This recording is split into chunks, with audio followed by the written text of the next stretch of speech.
America, we really need to talk. Based on these headlines that I'm about to read, bring back the draft. A division of home front battle will loom over any major war. And what they mean by this is they're saying is the U.S. on the cusp of a three-front world war against Russia, Ukraine, and China? If such a scenario ever were to occur, would our nation's 50-year-old all-volunteer force be required a boost from, dare I say, a reinstatement of the draft? Because the last time that we had a draft in the United States was January 27th, 1973, with most American males.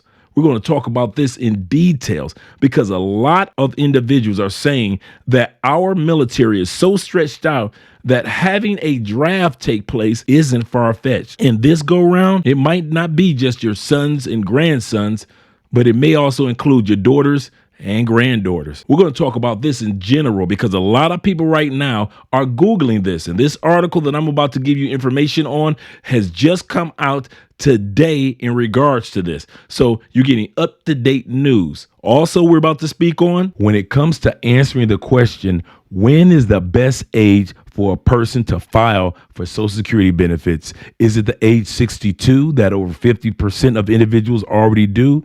Is it age 67, which is on average the full retirement age, or the age 70 years old? We're going to answer that question today so you'll know when is the best time for you to start filing for Social Security. We're going to talk about the pros as well as the cons for each age. But before we go any further, my name is Andre of Mostly Money, and I'm here to give you all facts, no fake, no phony, and no fluffed up information when it comes to what is going on in politics today. Thank you guys for subscribing. Thank you for clicking that notification bell so you can get the latest and greatest information coming from Mostly Money. Now, as I was saying, on Wednesday, October 11th, we were confirmed that the U.S. military, when all of this first started, our military had said that they will not be implementing a draft.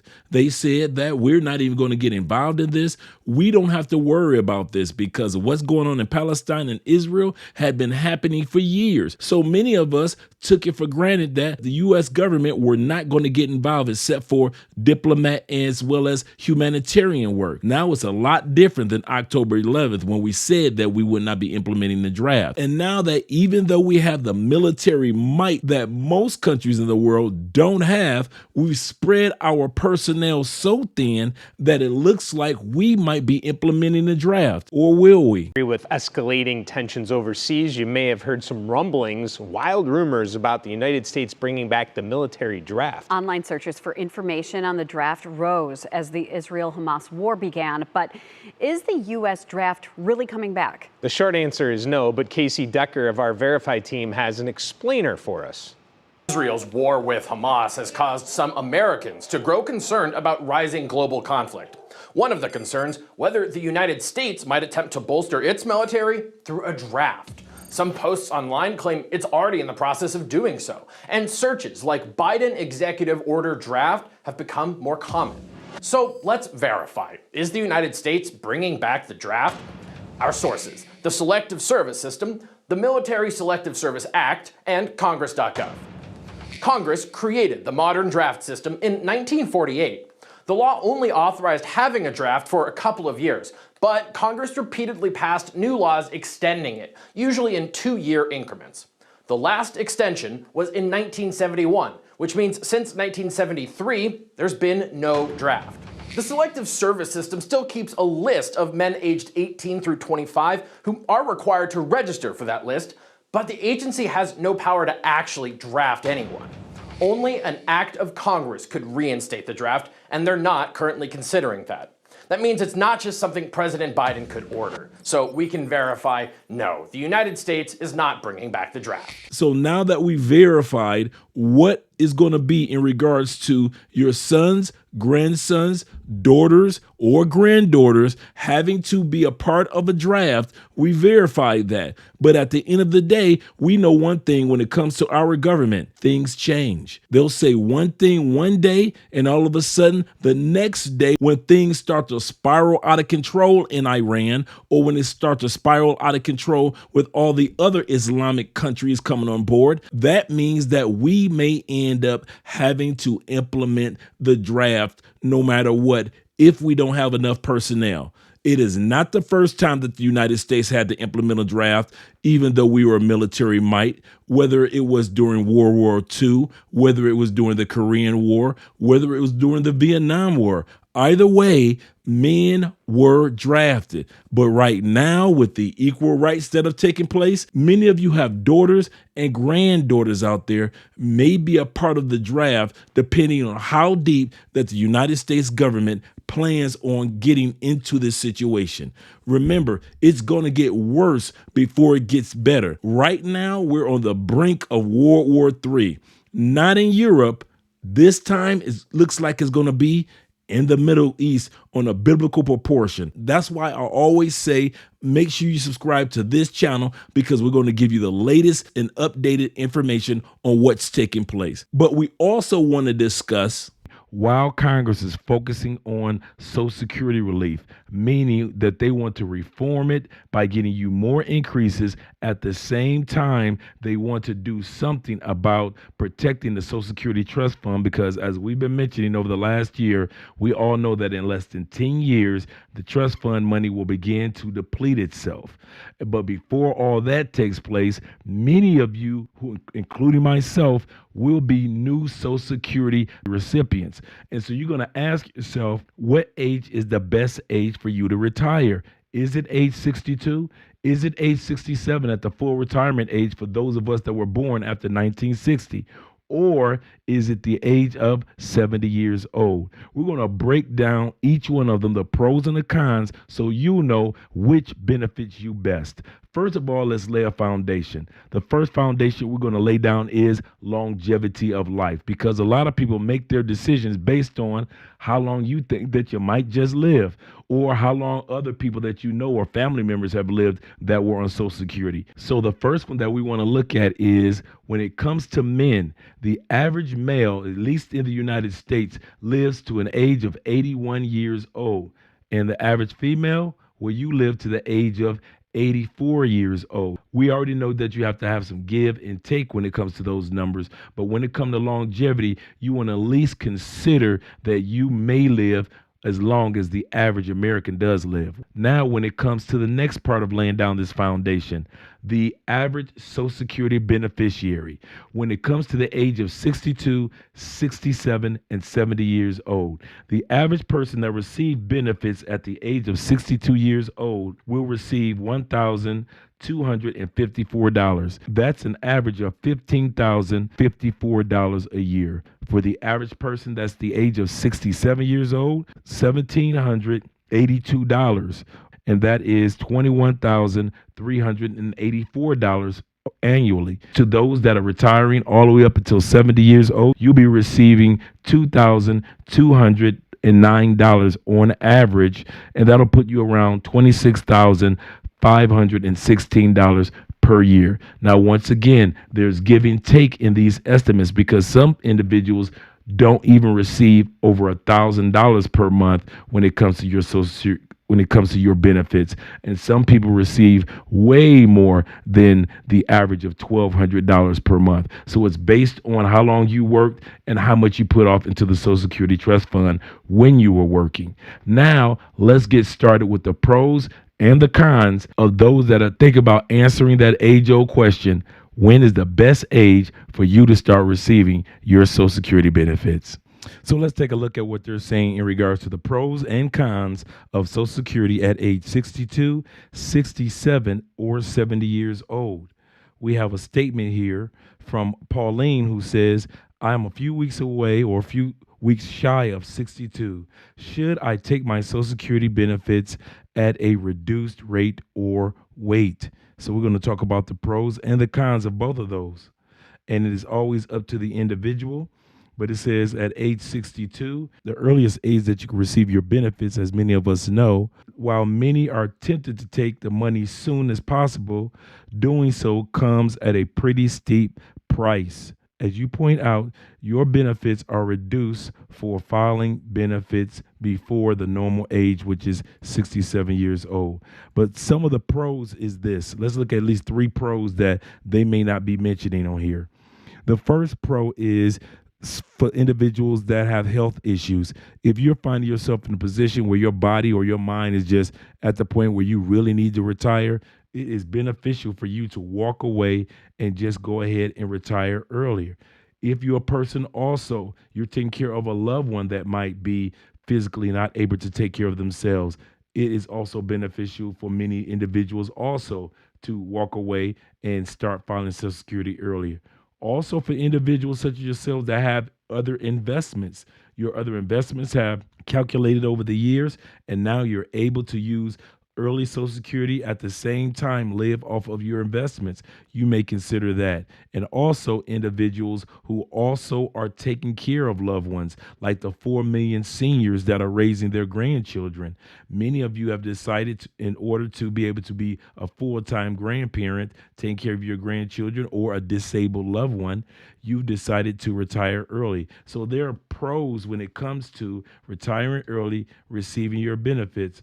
Also, there are cons when it comes to filing your benefits early. And they have calculations right here, but we're going to do an easier route to where they have, look at it in a dollar amount for an example.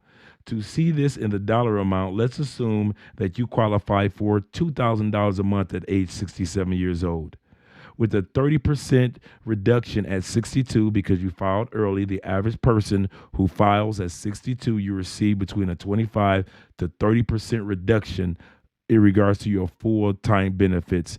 In this example of $2,000, you would get on average $1,400. That's a pretty big difference considering that this is a lifetime benefit, meaning that for the rest of your life, you're going to lose out on $600 every month if you file at 62 years old. That's the con of it. That's the trade-off that you get. Let's go on to 67 years old. It says the pros of filing at 67 years old. Filing at your full retirement age, also called the normal retirement age, it means that you get your full benefits. There is no reductions if your full retirement age benefit is enough to provide the financial support you need. Then this may be the acceptable age to file, meaning that you realize if I go ahead and I wait until, or if you, meaning that you realize that if you wait until 67 years old, those extra 5 years, you not only get the cost of living increase for all those years. A lot of people don't realize each one of those years between the age of 62 to 67 to 70 years old, you get all the cost of living increases that you're going to get if you have retired anyway. Another thing that you get if you wait on retirement, you get an increase of 8% every year between the ages of 62 to 70 each year that you put off your benefits. So many of you may consider the pros of putting off your Social Security benefits because you'll be getting all those cost of living adjustments. At the same time, you'll be getting that 8% per year increase and your normal benefits that you would get based off of your work history. But the cons in regards to this, that you may have to end up working an extra 5 years. You may not be a person that has investments put to the side to be able to take care of yourself during that 5 years, 62 to 67 year window. So you may have to end up working a little further. Like I often say, there are many of us that enjoy what we do. And so putting off our Social Security benefits and we're still making the income in which takes care of our families and our household, it may be beneficial for us to wait until 67 years old. It says if you wait until 67 years old, it means that you're working for another 5 years. For some, that may not be worth sacrificing the freedom of retirement, even if it means paying a higher penalty, which is that 30%, if filing earlier. A lot of times people file earlier than 67 is because longevity of life. You're not sure how long you're going to be around and you don't want to miss out on your benefits. So that's why over 50% of individuals file at 62 instead of waiting until 67, their full retirement age. Now let's look at some of the pros of retiring at the age of 70 years old. You get increased benefits. We're going to still use this example of $2,000. It say delaying your full-time retirement age or your full retirement age means an increase in benefits. Delaying full credits boosts your benefits by 8% per year. Remember I mentioned that? Up until you reach 70 years old. So between 62 to 70 years old, every year, no matter what the cost of living adjustment is, you get that COLA and you'll get an extra 8%. For you, that means that you may be able to increase your benefits by a total of 24%. Where they get that 24% from? Between the ages of 67 and at 3 years to the age of 70, 8% times 3 years is 24%. So that's what they mean by that extra 24%. And in the example of $2,000, going back to this assumption that you will receive $2,000 at 67 years old, if you wait till 70, on average for the rest of your life, every year, you'd receive $2,480 starting at the age of 70. But the key thing is you have to make the considerations for yourself. So what's the drawback with a con? Well, if you compare it to the options withdrawing at 62, that means that you will wait a full 8 years before you receive anything. Some people have a hard time accepting that 8-year delay, whether it be economically, whether it be physically. You don't think that you can work those extra years, or you don't feel like you have that extra money put to the side in other investments to take care of yourself or your loved ones until the age of 70 years old. And that's the drawback. And it also means that you either have to work longer or withdraw more from your savings until Social Security benefits begin, just like I mentioned. But at the end of the day, it's all up to you. Which is the best age to file? They say this. It says it is more complex question than simply the estimates of your lifespan and filling out the age that you feel that you believe will result in more dollars. So it's not just about the dollars. It's not just about your lifespan, but it's other things when it comes to your family dynamic. How long are you single? Are you married? Do you have loved ones that you're taking care of? You have to take all those things in consideration to calculate which is the best age for you to retire. Now that we've answered that question, the most important part is it's all up to you. You're the individual. Like in some cases, when it comes to the age of 62, many of you are retiring early because of health issues with yourself or with your loved ones. Or some are taking early retirement because you're taking care of your grandchildren or your child that may be disabled, but just may be an adult.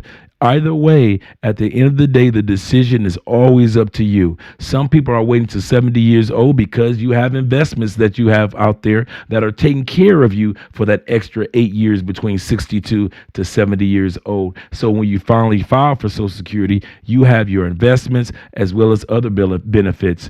Also, there are others that have decided that I just enjoy the job that I do and I'd rather work into my full retirement age of 67 years old. Whatever it may be, the decision is up to you. But when it comes to this draft, when it comes to what's going on in the Middle East, and also when it comes to the immigrants that are coming into our open borders, allowing terrorists to come in at the same time, they've already given us warnings. Yes, warnings that there are individuals that are on U.S. soil right now that are planning attacks. You need to make sure that you're getting the most updated information in regards to what's taking place on a daily basis. We're going to give you the most updated information in regards to what's taking place on U.S. soil when it comes to individuals that the FBI already believes that are already making plans to attack U.S. locations on U.S. soil. I want to hear what you guys have to say